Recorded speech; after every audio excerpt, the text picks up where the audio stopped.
Welcome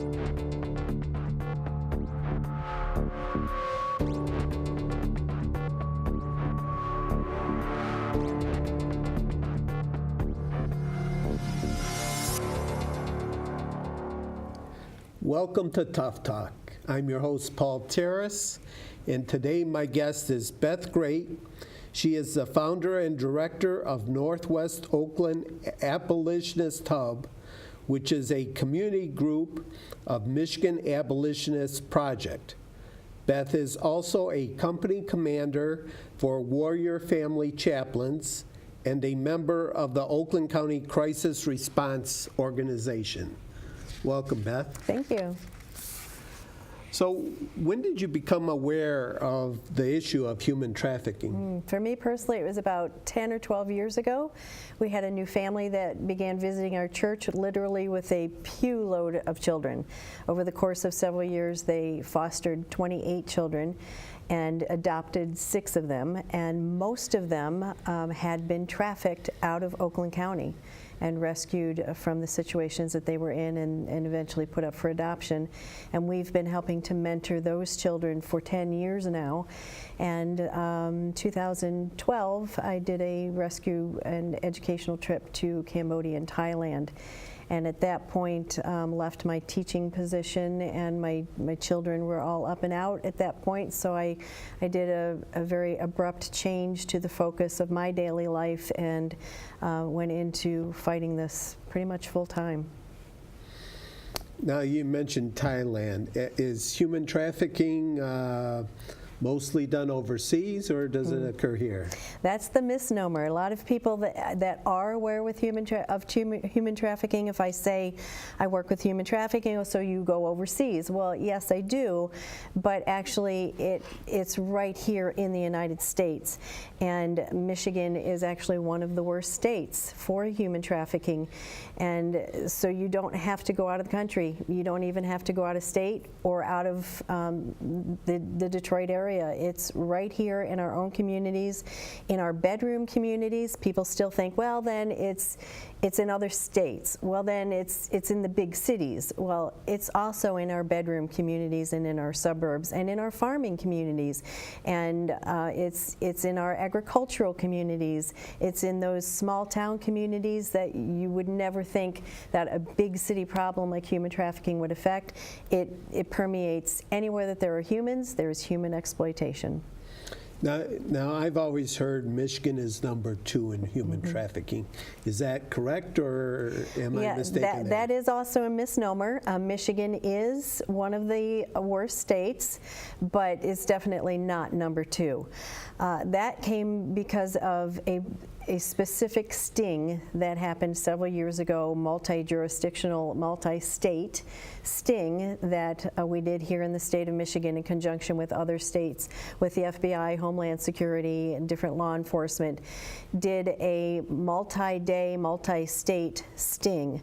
And in that particular sting, the Michigan statistics were the second worst or best as far as arrests and rescues in the nation. And somehow that statistic from that particular moment in time got labeled for the whole state. So no, we're not number 2 in the nation, but yes, we are one of the worst. Who are victims of human trafficking? There are no stereotypes anymore. Some people think, well, it's low income, it's a certain ethnicity, it's a certain educational bracket. When it comes to either traffickers or victims, there are no longer any stereotypes. I've seen victims as young as under a year, and as old as, I personally have worked with a woman who's almost 50 who's being sex trafficked right now. And I've seen labor trafficking much older. So it can be an infant all the way up to in their 70s. And it can be from low income, low educational, all the way up to the 50-year-old that I was just referring to has a college degree. But when the economy tanked, They lost their job. They eventually lost their home. They lost all of their ability to provide for themselves. And that vulnerability, they then got picked up by someone who came along and said, well, I'll help you and I'll come alongside you, and then betrayed them. And as a 50-year-old college graduate, they're being sex trafficked. So whether it's the trafficker or the victim, it doesn't matter their ethnicity, it doesn't matter their educational background, it doesn't matter the type of living arrangements, socioeconomic. We see everything. We see men and women trafficking. We see men and women being trafficked. We see both male and female, and higher levels of education, lower levels of education, and there truly are no stereotypes. You can't put good guys and bad guys anymore. Often when we have an arrest, it's so prevalent for people to say, I never would have guessed that that person was involved in that kind of activity. And when someone is rescued, it's often the same kind of thing. They don't fit what is our stereotypical paradigm of what a victim should look like or what a trafficker would look like. It can be anyone, anywhere, passing you on the sidewalk, serving you your meal at a restaurant, doing your nails, doing the neighbor's yard work, the high schooler being trafficked by another high schooler or someone outside of the school. It's men, women, children trafficking children. We see every stereotype is just smashed. Is it just the sex trade that human trafficking, or are there other things? And that's the most commonly talked about. It's the most tantalizing to talk about, I guess. But there's also labor trafficking. Like I said, it can be the person doing the landscaping. It can be a waiter or a waitress or a cook in a restaurant. It could be the person doing your nails. It can be a construction worker. It can be a migrant worker, agricultural worker. So you have labor trafficking. We also, in the United States, have organ trafficking.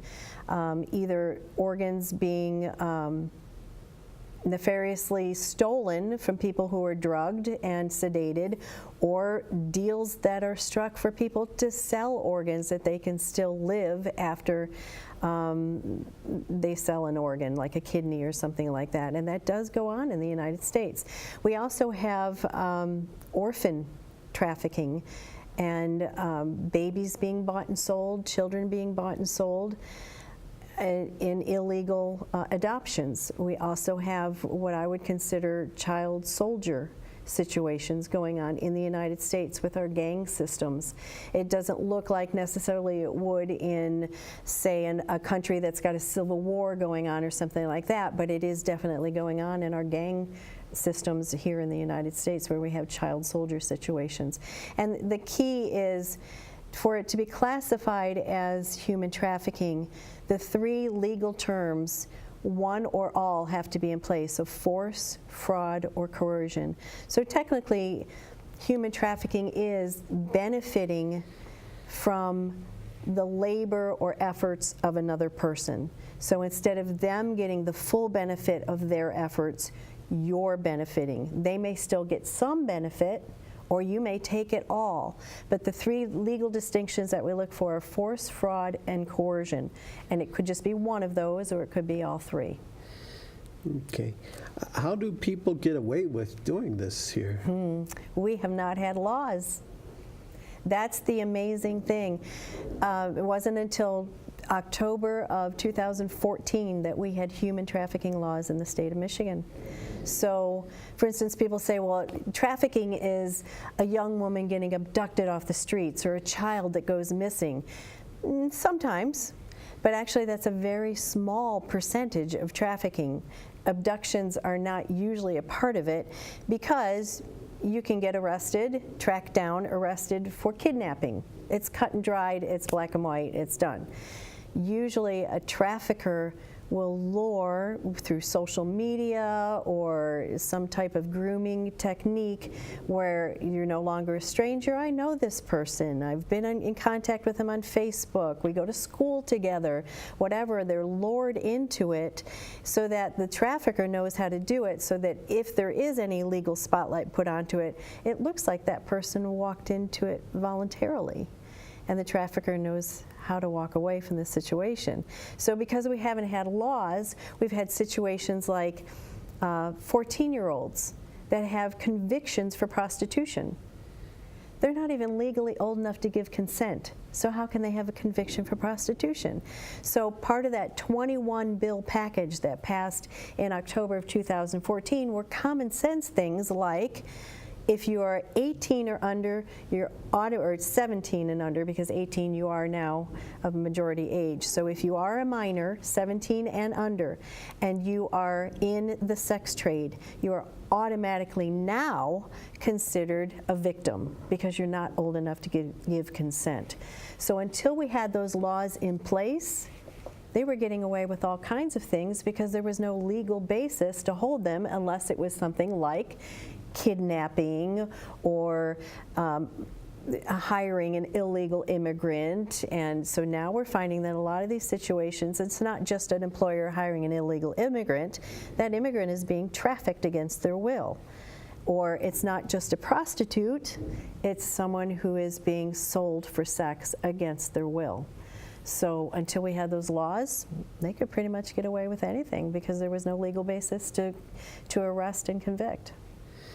So does Michigan need more laws, or are we pretty well set with that? We have a very comprehensive block that came about in the fall of 2014, but we're constantly, as advocates, we're in Lansing all the time, fine-tuning them as the system of rescue and restoration and legal processes evolve with the laws. We're going to have to go back in and fine-tune some of those as we try and implement this into Child Protective Services, as we're implementing it into the court systems, as law enforcement are being trained and social workers are being trained. We're constantly having to go back and fine-tune some of that, an occasional new law or just a fine-tune. Has human trafficking always existed here in America, or has it increased significantly recently?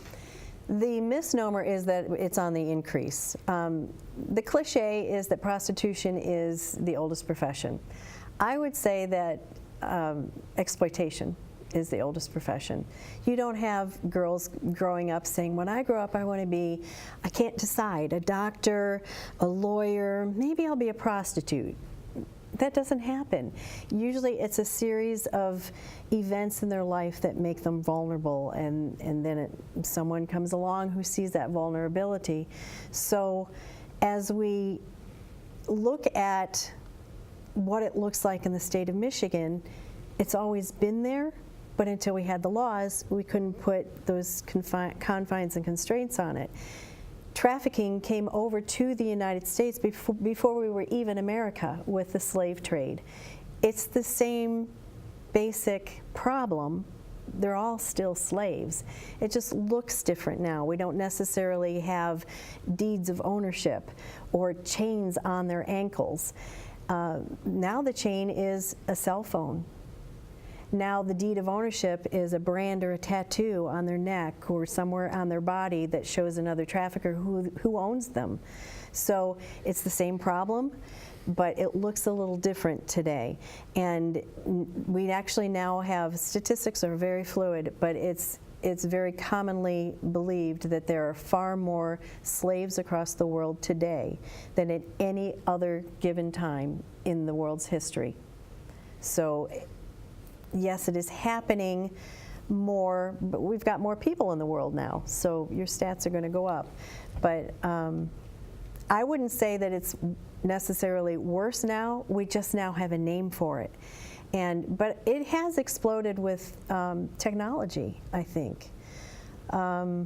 It's always been there, but when we started having personal computers, and then everyone, even most children, have a handheld computer now in their pocket and in their hand. So pornography went up, which creates more demand, and then it's easier to buy and sell. You can go online and purchase a sex partner just like you purchase a pizza and have it delivered to you in half an hour, just like ordering a pizza. So with technology, it did explode.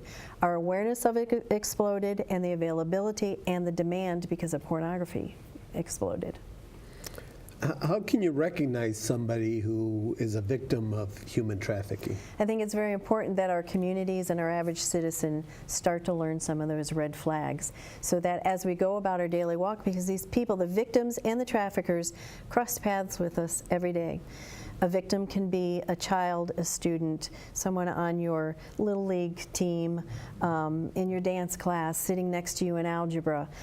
It can also be a Sunday school teacher. It can be a lawyer. So again, there's no stereotypes. So as you're trying to recognize either a trafficker or a victim, let's focus on the victim a little bit. If you're in a hotel and you're coming and going from the lobby and you see, for instance, and again, not to stereotype that sex trafficking victims are all female, because there are a lot of males caught up in sex trafficking also, but to use just a generic. If you're in a hotel and you have a young woman who's coming and going and she never has any luggage, or a young girl that's got her own hotel key but there's no adult around. So we go in and we train hotel staff. What do you look for? If you have a hotel room where one person never seems to come and go, but there's always visitors every hour, hour and a half, there's somebody new going into that room, that should be a telltale sign. If you are getting your nails done, and your nail tech doesn't speak English, and again, I don't want to stereotype because we have American victims also, but for instance, your nail tech doesn't really even speak English and doesn't have control of any of the funds that you hand to pay, or she can't keep her tip, or won't make eye contact with you. A lot of times they're so ashamed of what's going on, or they're so fearful of what will happen to them that they won't make clear eye contact with you. They won't give you personal information. And a lot of times when you're getting your hair done or your nails done, there's a lot of chit-chat that goes on. And it's surprising the personal information that comes out. But if they don't ever share, even their name or where they're from or anything about, they're very fearful of sharing anything personal because they don't have control of their personal life, their personal finances, their identification often has been taken away from them so that they can't escape. So it's eye contact. It's just the inability to have a clear conscience look at you. Identification markers of being able to share where they're from, who they are, their background. Those types of things, depending on your profession. We have training for medical workers because there are certain markers that they can look for as they work with patients. We have now training for law enforcement. What do you look for when you go into a situation? And we have training for hotel workers because in your day-to-day walk, there are certain red flag things that everyone can look for, but in your profession, there are specific things that should be red flags. So we do offer training for different professions. What specifically do you look for in your profession so that you can recognize not only a victim, but a trafficker? What should somebody do if they suspect somebody's a victim of human trafficking? Generally, we tell the average citizen, do not intervene. Because not only does it put you in danger, but it can put the victim in greater danger. So there is a national hotline number. Polaris Project holds the national hotline number. It's 888-3737-888. It's very easy to remember. There's also, you can text Be Free, and if you prefer to do text. So I would call the national hotline number. If it's an immediate, urgent situation, call 911. Call your local police. But if you're unsure and it's something that's kind of unfolding, call the hotline number and they will walk you through it. Okay, what did you see? What did you witness? Did you see this? Have you ever seen this happen? And they'll say, okay, this is actionable. We know who to call in your local area. We'll take it from here. Or they'll say, if this is an ongoing thing and it doesn't really at this point look actionable, this is what we want you to watch for. Do not engage, but watch for these kind of behaviors or things happening in that business or with that person and report back to us. So they'll walk you right through it on the hotline and tell you what you need to do. But generally we tell activists or citizenry, do not engage in the immediate situation, because not only does it put you in danger, but it puts the victim in greater danger. So call 911, call the police, or call the national hotline, which is 888-373-7888. That's an easy number to remember.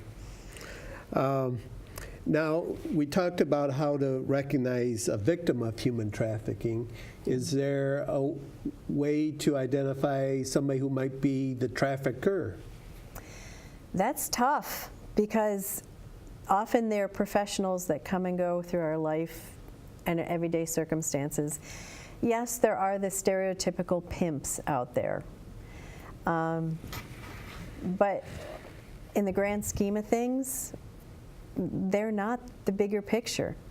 They're the teacher, the Sunday school worker, the Little League coach, the housewife down the street, a student in your child's high school class. We have students trafficking students.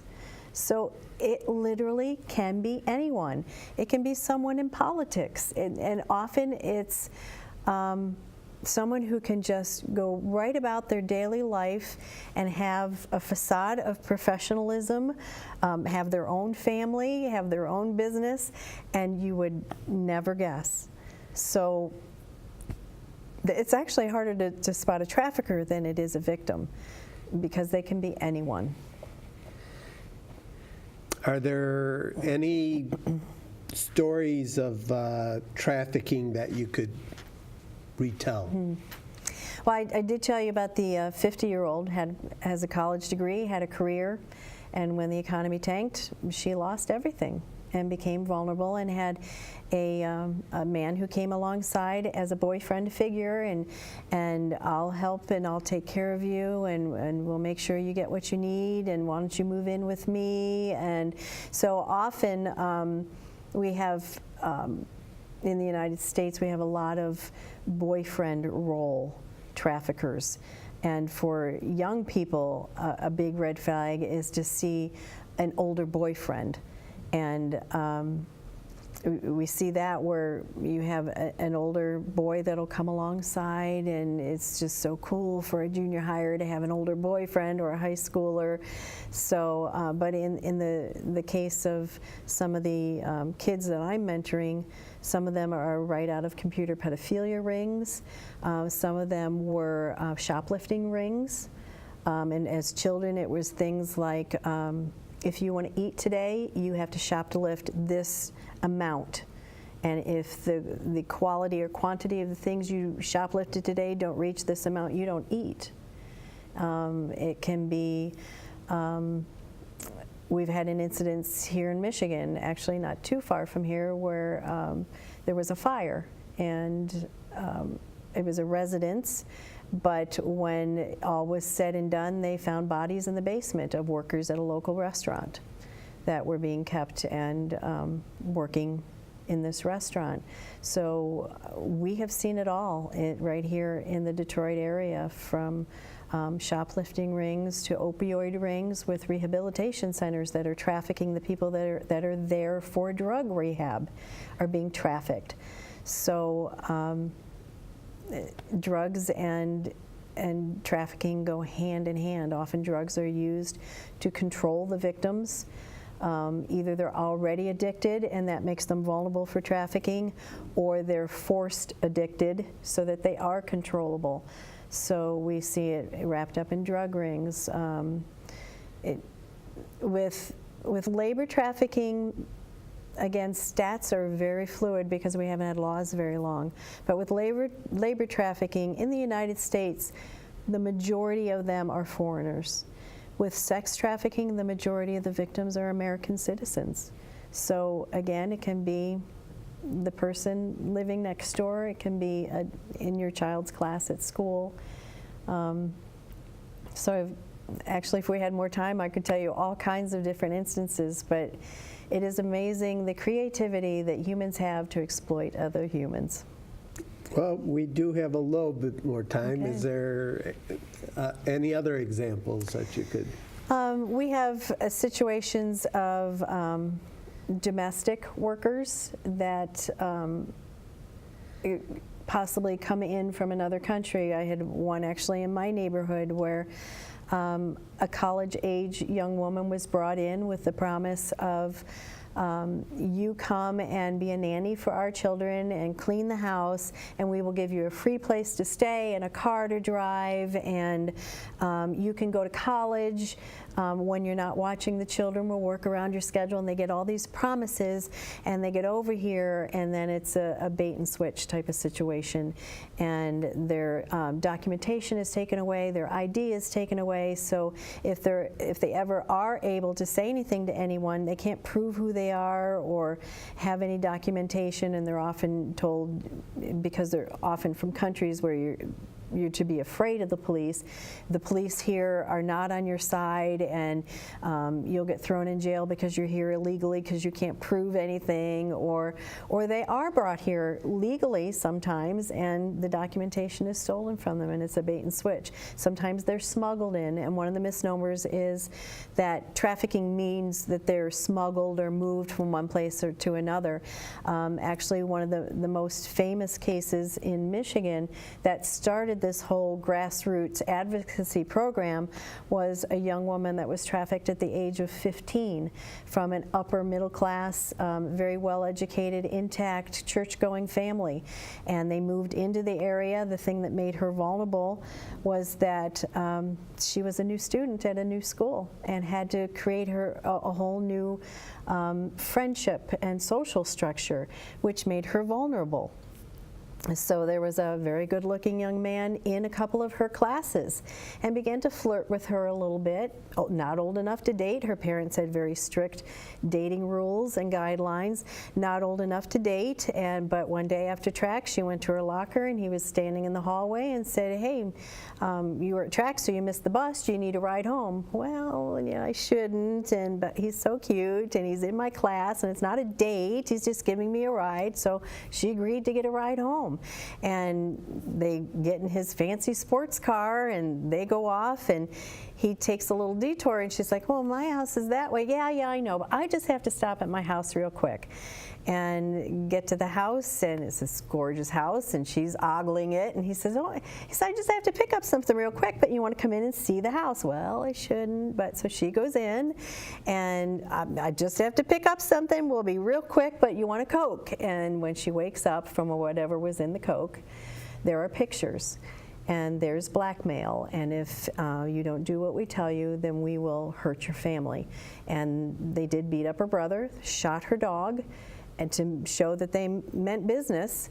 And she did what they said for 2 years, right out of her home in Birmingham, and would go to school, would go to church, would go to track, all of the high school things that young girls do.